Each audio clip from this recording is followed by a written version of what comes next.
अस्सलामुअलैकुम मेरी प्यारी प्यारी बहनों, सहेलियों, सखियों, सब कैसी हैं। उम्मीद है कि सब ठीक ठाक होंगे। अल्लाह पाक आप सबको हंसदा वसदा नाश्ता पाजदा रखे, इलाही आमीन। जी, घर आ गए थे लेकिन अब घर के जो काम थे वो तो ज़ाहिर अब जो इकट्ठे हुए हुए थे, 1 महीना मौजें की थी, अब वो भुगतना तो था ना। तो मैं बस यहाँ पे ना अब सेंध हो रही थी।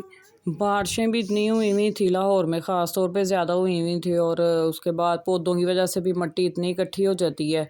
वो पौधों में से ना जो साग चिपकी होती है वो भी, और जो मिट्टी नीचे से निकलती है होल में से वो भी इकट्ठी हो गई। इतना ढेर मिट्टी का लगा हुआ था सहन में कि मुझे ना बहुत ही उलझन हो रही थी देख के।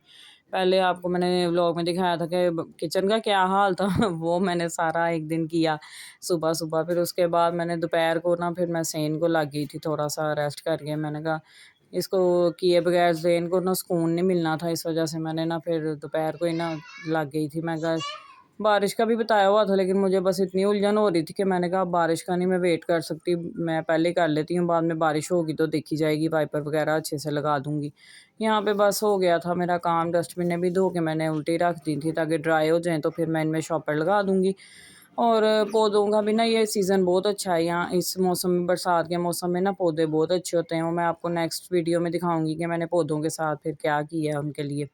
और यहाँ पे ना निहारी का प्रोग्राम बन गया था क्योंकि गोश्त मैं जो लाई थी ना उसमें बीफ ही था, तो हस्बैंड कह रहे थे निहारी बना लो, साथ में वो सारी सब्जियां लाए थे, मैंने वो भी धो के रख दी और निहारी भी बनने के लिए रख दी थी। प्याज ब्राउन करके निकाल लिया था और गोश्त और मसाला भून के ना ऑयल में, तो फिर पानी डाल के सीटी दे देती हूँ सिंपल तरीके से। मैंने आपको पहले भी सिखाई थी, फैसलाबाद में मैंने बनाई थी अम्मी की तरफ, तो अब मैंने दोबारा बनाई थी। यहाँ पे फिर मैंने कोल्ड कॉफ़ी नहीं पी थी काफ़ी दिनों से, बल्कि महीना ही होने वाला था, क्योंकि जब तक मैं फैसलाबाद रही थी बीटर नहीं था अम्मी की तरफ, तो कॉफ़ी मैं पी नहीं सकी। इस वजह से ना फिर मैंने आते ही सोचा हुआ था कि बस मैंने जाते ही कॉफ़ी पीनी, मुझे बहुत क्रेविंग हो रही थी। बाज़ार की भी पी थी लेकिन ये घर की जो होती है और तरह की होती है, बाज़ार की और तरह की होती है, तो मेरा बस ना घर वाली बहुत दिल कर रहा था ठंडी-ठंडी पीने को। यहाँ पे मैंने डबल क्वांटिटी में चीनी ले ली थी, जितनी कॉफ़ी ली थी उससे मैंने 2 चम्मच कॉफ़ी के भर के लिए थे और साथ में ना 4 चम्मच चीनी ली थी। उसको मैंने थोड़ा-सा पानी डाल के अच्छी तरह कर लिया था। पहले मैं बहुत ही थोड़ा पानी डालती थी, फिर वो इतनी थिक ये फ़ोम बनती थी ना कि ये अच्छी तरह मिक्स भी नहीं होती थी दूध में, क्योंकि दूध ठंडा होता है, तो वो अच्छी तरह मिक्स नहीं होती है। अब मैं ना इसमें थोड़ा-सा पानी 2 घूँट से ज़्यादा डाल लेती हूँ, तो वो ना थोड़ी नरम सी ऐसे फ़ोम बनती है। इसको फिर ये है कि दूध में डालें ना तो बहुत अच्छे से मिक्स हो जाती है चम्मच या काँटे के साथ। तो मैंने पहले चम्मच से कोशिश की लेकिन काँटे से फिर मुझे करना पड़ा, ज़्यादा अच्छे से काँटे से हो जाता है। इसको मैंने दूध को पहले फ्रीज़र में रखा हुआ था, ठंडा ही कर लिया था, क्योंकि अगर पानी वो डालें ना बर्फ़ तो फिर वो पानी-पानी वाली बन जाती है, पतली हो जाती है, और दूध वैसे ही जो खुला लेते हैं वो इतना गाढ़ा नहीं होता। इस वजह से फिर मैं ना पहले फ्रीज़र में मैंने रख दिया था जब तक मैं सेंध हो रही थी। उसके बाद फिर ये अगले दिन का व्लॉग है। इस दिन मैंने फिर ना सारी मील प्रेप करनी थी जो मैं करके रखती हूँ, मैंने पहले भी आपके साथ शेयर की हुई है। यहाँ पे मैंने 5 सालन 5 हांडियों के हिसाब से ना मैंने सारी चीज़ें ले ली थी। टमाटर भी मैंने 1 हांडी के हिसाब से 3 लिए थे, और 2 नॉर्मल साइज़ के जो प्याज़ होते हैं ना वो, और 3 हरी मिर्चें 1 हांडी के हिसाब से लेके मैंने सारी चीज़ें धो के इनको थोड़ा-सा पानी डाल के ना तो पकने रख दिया था, क्योंकि इसमें थोड़ा-सा पानी बस चाहिए होता है, बाकी फिर प्याज़ और टमाटर का अपना इतना ज़्यादा पानी निकल आता है, फिर बहुत ही देर लगती है पानी को ड्राई करने में। बस इतना पानी डालती हूँ कि वो स्टीम बनने के लिए ना पानी थोड़ा-सा हो। जो बाकी टमाटर और हरी मिर्चें थी थोड़ी-सी मैंने वो डाल के ना हरी मिर्चें, तो मैंने इसको ब्लेंड कर लिया था किसी हांडी में। ऐसे ये पेस्ट डलना होता है टमाटर, हरी मिर्च वाला, और बाकी जो हांडियाँ चिकन सब्ज़ी वगैरह वाली होती है ना उसमें मैं वो बॉयल वाला डालती हूँ मसाला। बाकी सब्जियाँ फिर मैं लेके तो बैठ गई थी, मैंने कहा मैं ना बैठे-बैठे ये भी कर लेती हूँ। मैंने प्लेन बनाया था कि अरबी बैंगन तो नहीं, बैंगन आलू पकाने थे, क्योंकि अरबी मिली नहीं थी सही वाली हस्बैंड को, तो आलू ही ले आए थे। मैंने कहा चलो मैं अरबी बैंगन पका लेती हूँ, और शिमला मिर्च को मैं ना डीसीड करके तो मैंने फिर वो रख लिया था। बस जब मुझे टाइम मिलेगा आसानी से मैं आराम से बैठी-बैठी ना टीवी देखते हुए भी कट कर लेती हूँ। उसके बाद हस्बैंड नान खाने लगे थे फ्राई, मैंने उनको कहा कि आधा नान मेरे लिए भी कर लें, फिर मैंने ये खा लिया ऑमलेट के साथ। बच्चों के लिए चिप्स बनाई थी, वो हम लोग खा रहे थे, मैंने काट के दे दी थी, हस्बैंड ने फ्राई कर ली थी, क्योंकि मैं बाकी कामों में लगी हुई थी ना मसाला वगैरह बनाने में, तो उन्होंने कहा कि मैं फ्राई कर देता हूँ। उसके बाद फिर ना मुझे बहुत ये टेंशन हो रही थी पौधों की कि इनको मैं सेट कर दूँ। जो सेवर के बाहर से मैं गुलदुपहरी की कटिंग्स लेके आई थी, वो भी पड़ी हुई थी, मैंने ऐसे ना कप में रखी हुई थी। जो ये पास पड़ी हैं आपको नज़र आ रही है ना कप में, इसमें मैंने थोड़ा-सा पानी डाल दिया था ताकि ये ड्राई ना हो। तो अभी 1 दिन हो गया था इनको पड़े, मुझे बस यही टेंशन थी कि ये ना हो कि ये बेचारी ना बिल्कुल ही सूख जाएँ। उसके बाद फिर मैं यहाँ पे अब लग गई थी इसको मट्टी को। ये ना बिल्लियों ने और चूहों ने ना बहुत बेड़ा गर्क मेरे पौधों का किया था, वरना इन सब में ना एलोवेरा भरा हुआ था। तो अब बस ये साइड-साइड पे थोड़े-थोड़े रह गए हुए थे, तो मैंने कहा कि इसको ना मैं एक पॉट में कर देती हूँ। सारे एलोवेरा एक पॉट पे हो जाएँगे, तो फिर बाकी जो कलियों के भी मैंने रिपोर्ट करने थे, वो भी छोटे गमले में थे और ये गमला बड़ा था, इसलिए मैंने इसमें कलियों को कर देना शिफ्ट। और जो नीचे पॉट आपको पड़ा हुआ नज़र आ रहा था पिंक सा, वो मेरा घर का था, वो ना टूट गया था नीचे से गिर के ना, तो फिर मैंने उसको पौधों के लिए यूज़ कर लिया था। तो अब मेरा ज़हन था इसमें मैं गुलदुपहरी लगा दूँगी, क्योंकि गुलदुपहरी को ना ज़्यादा डीप जगह नहीं चाहिए होती। उसको जो खुला मुँह होता है ना जगह, वो चाहिए होती है। तो इस वज़ह से मैंने फिर पॉट को ना एलोवेरा निकाल के, तो मैंने कहा पॉट को ना खाली कर लेती हूँ गुलदुपहरी के लिए। ये जो छोटे-छोटे थे ये एक गमले में मैंने कहा कर देती हूँ, जिसमें दूसरा बड़ा वाला है ना उसी के साथ ये छोटे लगा दूँगी। इसको मैं अब निकाल के साफ़ कर रही थी जो एक्स्ट्रा ख़राब और सूखे हुए पत्ते थे उनको। और ये काँटा बड़ी काम की चीज़ है, मैंने ना 1-2 रफ़ काँटे इसी काम के लिए लगाए हुए हैं। गोडी वग़ैरह करने के भी बहुत काम आते हैं, और ऐसे रिपोर्टिंग करनी हो ना तो बस नीचे से हल्का-सा मट्टी में मट्टी को उठाना होता है, तो वो पौधा भी साथ आ जाता है, जड़ें भी बिल्कुल नहीं ख़राब होती।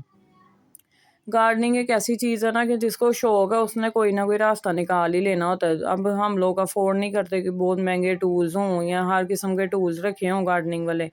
तो जो चीज़ों से गुज़ारा होता है ना फिर हम लोग कर लेते हैं। जब पैसे होते हैं तो एक नर्सरी का चक्कर लगा लेते हैं, जब नहीं होते हैं तो जो पौधे पड़े होते हैं उनको ही थोड़ा बहुत सेट-मेट करके और अपना शौक पूरा कर लेते हैं। ये वाले पॉट गमले में ना एक बड़ा वाला एलोवेरा लगा हुआ था, तो मैं इसके साथ ही बस अब छोटों वालों को भी लगा दूँगी, एक ही पॉट में हो जाएँगे। उसको मैंने करने के लिए ना थोड़ी-सी ये ले ली थी खाद है, ये पत्तों की खाद है, और ये साथ में नीम की खली और ये सरसों की खली। इसको मस्टर्ड केक और उसको नीम केक कहते हैं। ये ना ताकत के लिए बहुत अच्छा होता है, मट्टी को ना ये बहुत ताकत देता है। ज़ाहिर है मट्टी ताकतवर होगी और अच्छी बनी होगी तो फिर उसको पौधों को ही फ़ायदा होगा। इसको मैंने बिल्कुल 2-2 चम्मच समझ लें, ये इतने बड़े गमले के लिए ना 2 चम्मच नीम केक के और 2 चम्मच मस्टर्ड केक के डाल दिए थे, और साथ में ना समझ लें 1 मुट्ठी भर के खाद की डाल दी थी। अब इसको मैं अच्छी तरह मिक्स कर दूँगी, मट्टी को मैंने नरम कर लिया हुआ था काँटे से पहले ही।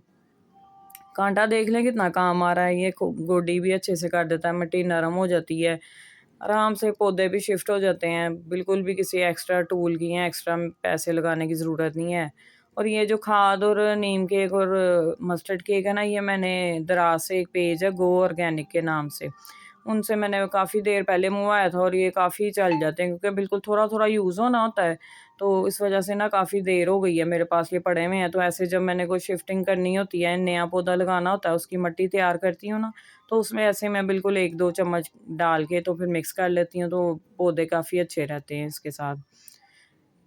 आप घर में भी खाद बना सकते हैं, लेकिन वो थोड़ा-सा लंबा प्रोसेस होता है और उसके साथ ना समझ लें वो स्मेल भी थोड़ी बहुत आती है, और जिसको नहीं आता होता प्रोसेस तो वो फिर ना घर वाले तो वैसे ही ये प्लांटिंग के जो शौक होते हैं इनसे बड़े तंग आए होते हैं कि मिट्टी और गंद बड़ा पड़ता है। लेकिन जिनको शौक होता है वो फिर लगे ही रहते हैं, चाहे जो मर्ज़ी कोई कहता रहे। यहाँ पे मैंने फिर सारे ना एक-एक करके इसको बस थोड़ा-सा होल करना है, और जो जड़ों वाला हिस्सा है उसको अंदर दबा के तो साथ में ना मिट्टी को अच्छे से इसके सेट कर देना है। ढीले-ढीले नहीं लगाने, वो फिर ना पानी डालने से बिल्कुल ही गिर जाते हैं। और कोशिश करेंगे ये जो पत्ते हैं ना, पत्तों तक ना मिट्टी लगे, क्योंकि फिर पत्ते जो मिट्टी के साथ अटैच होते हैं ना, तो फिर पानी और नमी की वज़ह से ना पत्ते गलने शुरू हो जाते हैं और पौधा पूरा फिर गल जाता है।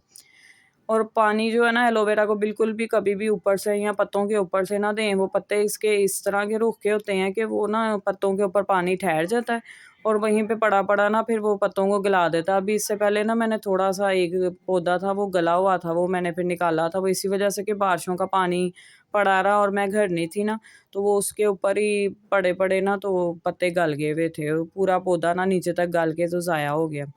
इस वजह से ना मैं कह रही हूँ कि ये इसको थोड़ा-सा ऊपर करके लगाएँ, और कोशिश करेंगे ये जो बिल्कुल गमले की दीवार होती है ना उस साइड पे लगाएँ, ताकि आप एक साइड पे ना पानी दे दें सेंटर में समझ लें। इसको बिल्कुल हल्का-सा अब मैंने पानी का ना छींटा लगा दिया, ताकि जो मिट्टी है वो पौधों के साथ अच्छे से चिपक जाए और पौधे वहीं से अपनी ना ग्रोथ शुरू कर लें, जड़ें वगैरह सेट हो जाएँ अपनी जगह पे। मोमना यहाँ पे पानी दे रही है छोटे से टूल के साथ। और ये इसका तो पौधों का जो एलोवेरा का काम है वो तो हो गया था। अब ये कलियों का जो पौधा है ना, ये 2 गमले हैं, ये छोटा था गमला ना, पौधा बड़ा था और गमला छोटा था। ज़ाहिर है जब वो जड़ें एक गमले में फिट हो जाती हैं, भर जाता है गमला जड़ों से, तो वो उसको और जगह ही नहीं मिलती। जड़ें फैलेंगी तो पौधा ग्रोथ करेगा ना, तो जड़ों को फैलने के लिए गमले में स्पेस बड़ी होनी चाहिए। इस वजह से मैंने ना इसको बड़े गमले में अब शिफ्ट करना है। पहले मैं इसकी सूखी-सूखी जो टहनियाँ हो गई हुई थी ना, वो मैं काट दूँगी। मैं सूखी टहनियाँ ना काटे ना, तो वो बाकी भी करते-करते ना सारी टहनियाँ सूखनी शुरू हो जाती हैं। तो मैंने ये इसकी थोड़ी बहुत जो सही वाली टहनियाँ थी, उनको भी ऊपर-ऊपर से काट दिया है, ताकि यहाँ से ना, जहाँ से हम एक टहनी काटते हैं ना, वहाँ से 2 टहनियाँ निकलती हैं। तो वो 2 टहनियाँ जब नहीं निकलेंगी तो उन पे फिर कलियाँ लगेंगी, नई टहनियों पे कलियाँ ज़्यादा लगती हैं। तो आजकल बरसात का मौसम है, आप लोग रिपोर्टिंग कर लें, बहुत अच्छा मौसम होता है, इसमें नमी भी होती है फ़िज़ा में, और वो धूप वो वाली नहीं होती, और बारिशों की वजह से ना पौधे बड़े अच्छे रहते हैं। इस वजह से मैंने अब, ये मौसम सही था बरसात का, तो मैंने इस वजह से ना वेट ही कर रही थी कि बरसात में करूँगी, क्योंकि पहले बहुत ज़्यादा गर्मी थी, उसमें अगर पौधों को शिफ्ट करें ना, तो पौधे फिर ना बहुत स्ट्रेस में चले जाते हैं, हीट बहुत ज़्यादा होने की वजह से। इस वजह से ये जो मौसम होता है ना बहार का या बरसात का, ये रिपोर्टिंग के लिए और सीड्स वगैरह लगाने के लिए ये बहुत अच्छा मौसम होता है। इसके लिए भी मैंने बड़े वाले गमले में ना पहले मिट्टी को अच्छी तरह नरम कर लिया था। धूप नहीं ना इतनी तेज़ आजकल निकली, इस वजह से मैंने इसको मिट्टी को पूरी को निकाल के धूप नहीं लगवाई, वरना बेस्ट होता है कि आपने अगर किसी गमले की मिट्टी पुरानी है और उसमें नया पौधा लगाना है ना, कोई भी पौधा शिफ्ट करना है, तो आप उसको पहले 1 दिन की ना अच्छी-सी धूप लगवा लें। उसमें फिर जो जो भी जरासीम वगैरह या नमी होती है वो अच्छे से निकल जाती है, तो उसमें फिर पौधा ये है कि बिल्कुल सेट होता है, मिट्टी बिल्कुल फ्रेश हो जाती है। इसलिए मैंने ना इसको ऊपर से ही अच्छी तरह नरम कर लिया था। इसको बस नरम कर लिया, और अभी मुंतहा आई थी, बुलबुले बना रही थी, तो मुझे कह रही थी, मम्मा वो देखे ना, मम्मा वो देखे ना। जब बड़ा सा बुलबुला बन जाता ना, तो बड़ी खुश होके मुझे दिखाने आ जाती है। खैर यहाँ पे मिट्टी को कर लिया था, वही जो चीज़ें थी ना, नीम केक और सरसों की खली, नीम की खली और खाद, ये तीनों चीज़ें और थोड़े से अंडों के छिलके, ये मैंने ना हाथ से ही चूरा करके ना डाल दिए हैं, ताकि ये नीचे मिट्टी में ना खुद ही फिर पड़े-पड़े डिकम्पोज़ होते रहेंगे, और जो कैल्शियम है ना अंडों के छिलकों में, वो पौधों को मिलता रहेगा।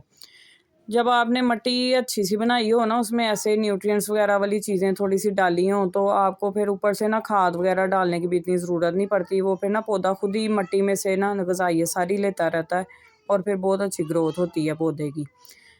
इस तरह मैंने ना ये सारा नीचे से गड्ढा बना लिया, और कोशिश आपने करनी कि ये जड़ों वाला जो हिस्सा है ना, ये बाहर ना रहे, सारा मिट्टी के अंदर कवर हो जाए। मैंने भी पहले रख के देखा था, लेकिन मुझे लग रहा था कि थोड़ी ना जड़ें ज़्यादा ही बाहर हैं, तो मैंने फिर ना थोड़ा-सा उसको निकाल के दोबारा ज़्यादा गहरा खोद के फिर उसमें मैंने ये रख के, तो ऊपर मैंने फिर बाकी मिट्टी डाल दी थी।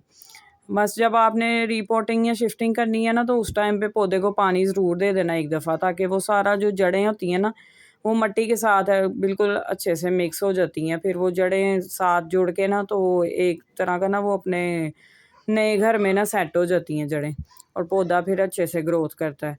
उसी वक़्त पानी लाज़मी देना होता है। अगर मिट्टी आपकी थोड़ी गीली है, तो बिल्कुल हल्का-सा छट्टा लगा दें, और अगर आपकी मिट्टी खुश्क है, तो फिर भर के पानी दे दें, ताकि नीचे तक मिट्टी में ना पानी चला जाए।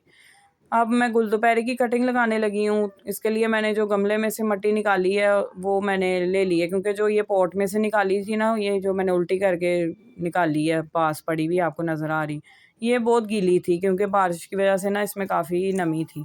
तो मैंने कहा चलो इसको थोड़ी देर इधर रख देती हूँ साइड पे। जो पहली मिट्टी है ना थोड़ी सूखी, वो ज़्यादा फ्रेश है, तो वो मैंने फिर इसमें डाल ली थी। वही चीज़ें उसमें भी थोड़ी-थोड़ी मिक्स करके, अंडों के छिलके मिक्स करके, तो अब मैं ये टहनियाँ जो है ना गुलदुपहरी की, इसको मैं थोड़ा-थोड़ा नीचे से, जो पत्ते हैं ना नीचे वाले, वो निकाल दूँगी, ताकि वो जो मिट्टी में ना गल ना जाए। मिट्टी में पत्ते गल जाएँगे पानी लगने की वजह से, और फिर वो पूरा पौधा भी गल सकता है। इस वजह से नीचे वाले पत्ते हमने निकाल देने हैं, और इस तरह ना इसको भी किनारे-किनारे में लगा के ज़्यादातर, तो इसका भी कोई पत्ता ना मिट्टी के साथ टच ना हो, ये आपने कोशिश करनी है, ताकि फिर ना गलने के चांस बिल्कुल ही ख़त्म हो जाएँ।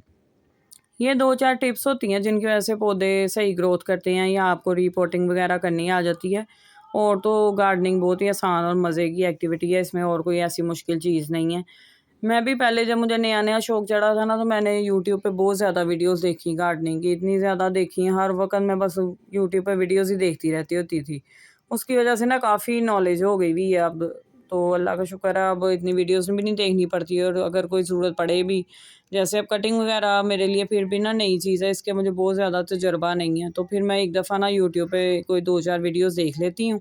फिर मुझे जो तरीका ज़्यादा अच्छा और ज़्यादा आसान लगता है ना, फिर मैं उसके हिसाब से फिर कर लेती हूँ।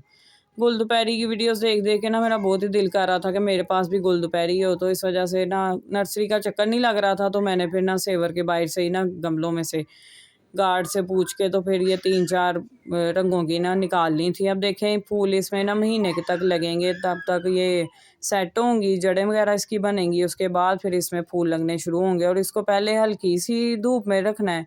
उसके बाद फिर इसको आपने ना फुल सनलाइट में 1 हफ़्ते के बाद कर देना, ताकि पूरी तरह इसको धूप लगे और इसकी ग्रोथ अच्छी हो और इसके फूल लगें।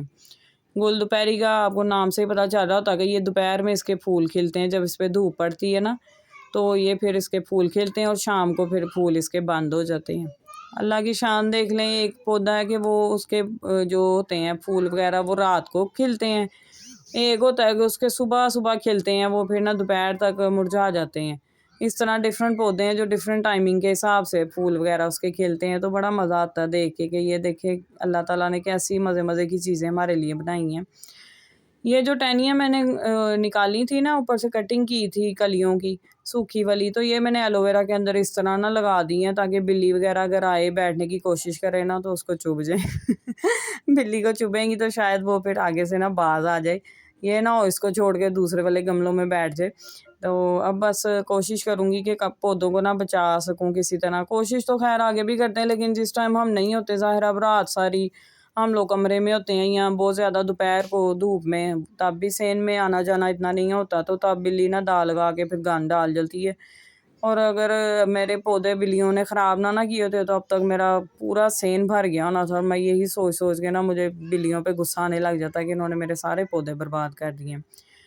कभी मैं ज़्यादा डिसहार्ट हो जाती हूँ ना, जब ज़्यादा मेरा फ़ेवरेट पौधा तबाह करती है, तो मेरा दिल करेगा अब मैंने लगाने ही नहीं है। लेकिन फिर मैं सोचती हूँ कि इस तरह तो नहीं ना होता, शौक है, अब दिल तो करता ही है फिर। ये जो मेरा कलियों का पौधा मैंने शिफ्ट किया है, उसको पानी नहीं उस टाइम दिया था, मिट्टी वाले हाथ थे ना, तो मैंने कहा चलो सारे कामों से फ़ारिग होके ना एंड पे दे दूँगी। उसको फिर पानी दे दिया और ये कांटा भी मैं ना किसी गमले में ऐसे लगा देती होती हूँ, जब भी फिर गोडी की चलते-फिरते भी करनी हो ना, तो आराम से कांटे से मैं ना साइडों-साइडों से कर देती हूँ। ज़्यादा जड़ों के पास से भी नहीं गोडी करनी होती, फिर जड़ें डिस्टर्ब होती हैं। यहाँ पे दूसरे पौधे की भी मैं जो शाखें हैं ना बड़ी-बड़ी हो गई थी, वो काट रही थी, क्योंकि इस पे कलियाँ नहीं लग रही थी, तो इसकी वजह यही है कि ये सारी शाखें बड़ी होई जा रही हैं, नई शाखें नहीं निकल रही। अब कटिंग करेंगे ना, तो फिर नई शाखें निकलेंगी और नई शाखों पे फिर ना कलियाँ लगेंगी। मैं इंशाल्लाह आपके साथ शेयर करूँगी, तो आप लोग देखिएगा। फिर पत्ते देखें कितने प्यारे फ्रेश लश ग्रीन हुए हुए हैं, इसकी वजह ये मौसम है, क्योंकि ये मौसम मज़े का बरसात का पौधों के लिए ना बड़ा मज़े का मौसम है। पौधे बड़े खुश रहते हैं बरसात में, बारिश होती रहती है, इन पे पड़ती है। और अगर आपको लगता है ना कि बारिशें बहुत ज़्यादा हो रही हैं, रोज़ होती है, तो आप रोज़ पौधों को पानी में ना रखें या साइड पे ही रखें, क्योंकि फिर ज़्यादा पानी से भी ना जड़ें गल जाती हैं। अगर आपको लग रहा है कि पौधे भर गए हैं, पानी निकल नहीं रहा नीचे से, तो पौधों को ना आराम से एहतियात से ना एक साइड पे लिटा दें। उससे जो एक्स्ट्रा पानी होगा वो सारा निकल जाएगा और फिर बारिश जो है ना वो पौधों पे ज़्यादा नहीं पड़ेगी। अगर आपको लगता है कि आपके पास मतलब पौधों को पानी देने के लिए जो है ना इतना नहीं होता, या कई शहरों में मीठा पानी नहीं आता, तो ये जो बारिशों का पानी होता है ना, आप किसी टब वगैरह में स्टोर कर लें या ड्रम वगैरह में, तो फिर यही आप यूज़ करते रहें। ये एक्सपायर्ड नहीं होता, जितना मर्ज़ी देर आप रख के इसको यूज़ कर लें। गार्डनिंग से फ़ारिग हो गई, सफाई वगैरह भी सेन की मैंने कर ली, टाट फेर दिया था वहाँ पे अच्छे से, मिट्टी वगैरह बहुत हो गई थी, तो फिर मैं दोबारा आ गई थी किचन में। यहाँ पे जो मसाला ये जो मैंने बॉयल कर लिया हुआ था, ये ठंडा भी हो गया था, अब मैंने आराम से इसके छिलके उतार लिए। लेकिन कुछ टमाटर इतने ढीठ थे, ढीठ क्या थे, वो बेचारों को ना ज़्यादा पकने से पहले ही ना उतार लिया हुआ था।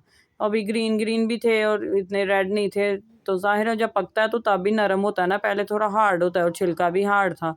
इस वजह से फिर मैंने हाथों से ना जितने मुझसे उतरे मैंने उतार दिए, फिर उसके बाद इसको ग्राइंड कर लूँगी। साथ मैंने ये रखे हुआ था आलू बैंगन पकने के लिए, हल्का-सा प्याज़ गोल्डन करके वही टमाटर, हरी मिर्चों का जो पेस्ट बनाया था वो ग्राइंड करके वो मैंने आधा डाल दिया था और उसको नमक, मिर्च, मसालों के साथ, ऑयल के साथ भून के, तो इसमें मैंने आलू और बैंगन डाल दिए थे। अब आलू और बैंगन को अच्छी तरह भून लूँगी, जब तक वो भून रहे हैं मैं साथ ये वाला मसाला ग्राइंड कर रही हूँ। इस तरह ही ना पास जो भी काम होते हैं मैं साथ-साथ ही करी जाती हूँ, बिल्कुल भी खड़े होके मैं वेट नहीं करती, उसकी वजह से ना काम जल्दी हो जाते हैं। थोड़े टाइम में ना ज़्यादा काम निबट जाते हैं, बंदा जल्दी फ़ारिग हो जाता है किचन से। ठंडा तो ये ज़ाहिर हो ही गया हुआ था, फिर इसलिए मैंने फ़ौरन ही इसको करके ब्लेंड, तो मैंने इसको ना डब्बों में डाल के तो इनको फिर मैंने ना फ्रीज़र में रख लेना है, स्टोर कर लेना है। अब ये आराम से मेरी, चाहे मैंने सालन बनाना हो गोश्त का, चिकन का, या कोई सब्ज़ी बनानी हो, तो मैं आराम से एक डब्बा डालूँगी इसमें प्रेशर या पतीले में। साथ में लहसुन अदरक का पेस्ट 1 चम्मच डालूँगी और मसाले और ऑयल डाल के तो जो भी पकाना है वो डाल लूँगी, और आराम से आधे घंटे में हमारी हांडी पक जाएगी। बच्चों के साथ तो ये बहुत आसान है, और जो काम करती हैं या जॉब पे जाती हैं वो लेडीज़, उनके लिए भी बहुत आसानी है, या जिनकी फैमिलीज़ बहुत बड़ी होती हैं, सब्जियां ही उनकी 2-2 3-3 किलो आनी होती हैं, तो वो ज़ाहिर है वो भी बनाने में टाइम लगता है। तो आप ये काम करके रख लें, ताकि जब भी आपने हांडी पकानी है या मेहमान कोई आ जाता है अचानक, तब भी आराम से बंदा बना लेता है। और आजकल तो जैसे गैस का भी इतना मसला है, तो तब भी बंदा आराम से फटाफट थोड़ी देर में ही हांडी पका लेता है, थोड़ी देर भी गैस आ जाए तो। बस जो भुन गए थे बैंगन और आलू, उनको फिर मैंने हल्की सी आग करके ना तो सीटी दिलवा ली थी पानी डाले बगैर ही, क्योंकि फिर पानी बहुत ज़्यादा हो जाता है, बैंगनों का भी पानी निकल आता है, तो वो फिर पानी पानी खुश्क करने में ना बहुत ज़्यादा टाइम लग जाता है। मैंने फिर पानी ना इस दफ़ा डाला ही नहीं, हल्का सा मैंने उसको ना हल्की आंच पे भूना, और फिर उसका जब पानी निकल आया थोड़ा सा बैंगन का, तो फिर मैंने उसको ना सीटी दे के तो गला लिया। फिर जो आलू थे उनको निकाल के, तो बैंगनों को मैंने अच्छी तरह मैश करके तो रेडी कर लिया था। साथ ही मेरे बर्तन भी धुल गए। मिलूँगी नेक्स्ट वीडियो में। अल्लाह हाफ़िज़।